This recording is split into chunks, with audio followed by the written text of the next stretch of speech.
السلام عليكم ورحمة الله وبركاته. معاكم الدكتور رمضان خيري في فيديو جديد. وفي فيديو النهارده هنتكلم عن واحد من أهم وأحسن وأشهر وأقوى الأدوية اللي هي بتعتبر من أدوية الفيتامينات الموجودة في الصيدلية، اللي بيحتوي على 46 مادة فعالة ما بين أحماض أمينية ومضادات أكسدة وفيتامينات متعددة ومعادن وحاجات الجسم بيحتاجها. طبعا الدواء فيه زي ما قلت لكم حوالي 46 نوع من الحاجات دي هنعرفها مع بعض، وهنعرف فوائدها ونعرف الجرعه وطريقه الاستخدام ومين يستخدمه ومين ما يستخدموش.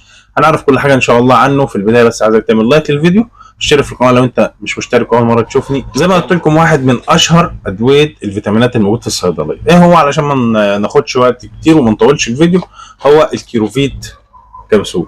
كيروفيت كبسول. كيروفيت كبسول زي ما قلت فيه 46 ماده فعاله ما بين زي ما قلت احماض امينيه مهمه للجسم علشان يقوم بوظائفه، زي ال ارجينين والال كارنيتين واللايسين. في كمان حاجه زي البيوتين المهم جدا للشعر والجلد والضوافر. وفي كمان طبعا الفيتامينات اللي احنا بنحتاجها كلنا، فيتامينات ب وفيتامين ا ودال وفيتامين كاف وفيتامين ه كمان. كل دول موجودين في الكيروفيت. موجود ايه كمان في الكيروفيت؟ موجود حاجه زي الجينسينج، واحد من اهم المواد في زياده المناعه والذاكره والتركيز، ويعتبر واحد من مضادات الاكسده. موجود كمان غذاء ملكات النحل، طبعا اللي بيمد الجسم بطاقه والعلاج الضعف العام، ويعتبر واحد برضو من مضادات الاكسده. ومضادات الاكسده دي حاجه مهمه جدا للجسم، انها بتخلصه من جذور الحراره اللي بتبقى سبب من اسباب معظم الامراض الخبيثه. في حاجه كمان اسمها الجينك جبلوبا، واحد من اهم الحاجات اللي بتمد الجهاز العصبي وخلايا المخ وتساعد في ان هم يقوموا بوظيفتهم على اكمل وجه. في كمان الاوميجا 3، والاوميجا 3 طبعا مهم جدا في تظبيط مستوى السكر في الدم والكوليسترول والدهون الثلاثيه والتركيز، وطبعا زياده الذاكره.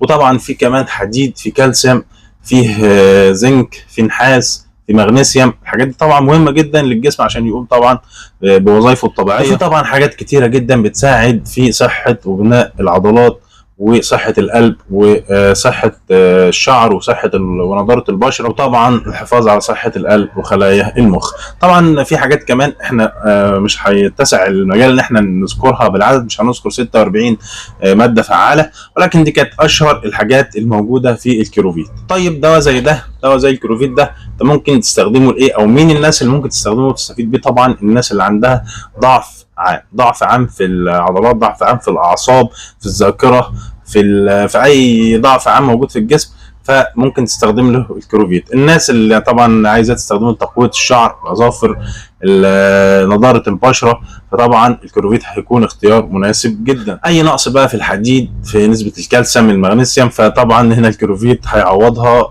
بشكل كبير جدا. او انت ماشي على نظام تخسيس طبعا ومقلل الاكل، وبالتالي مقلل نسبه الفيتامينات والمعادن اللي بتدخل لك الجسم، فالكيروفيت هيقدر انه يعوض الحاجات دي كلها بدون اي مشاكل وبدون ما ياثر على الوزن نهائي في اي حاجه. لو حضرتك مثلا بترضعي ومش عايزه الرضاعه تاثر على جسمك او تعمل لك ضعف، فطبعا الكيروفيت موجود فيه 46 نوع من الفيتامينات والمعادن والاحماض الامينيه اللي هيساعدوك انك انت ترضعي بدون ما الرضاعه تاثر على جسمك او تعمل لك ضعف او همدان او اي مشكله من المشاكل اللي بتحصل اثناء فتره الرضاعه. او حضرتك بتنزل الجيم وعايز حاجه تساعدك في بناء العضلات، فهيكون الكيروفيت حل مثالي، لانه بيحتوي زي ما قلنا على احماض امينيه بتساعد في بناء العضلات زي ال ارجينين، ال كارنيتين، اللايسين، الجلوتامين. حاجات طبعا من الحاجات اللي اي حد بيروح الجيم هيكون محتاجها ويدور عليها عشان تساعده في بناء الكتله العضليه بشكل كويس وسريع وفعال. طبعا واستخدامات كتيره جدا، مش هيتسع برضو الوقت ان احنا نقولها كلها.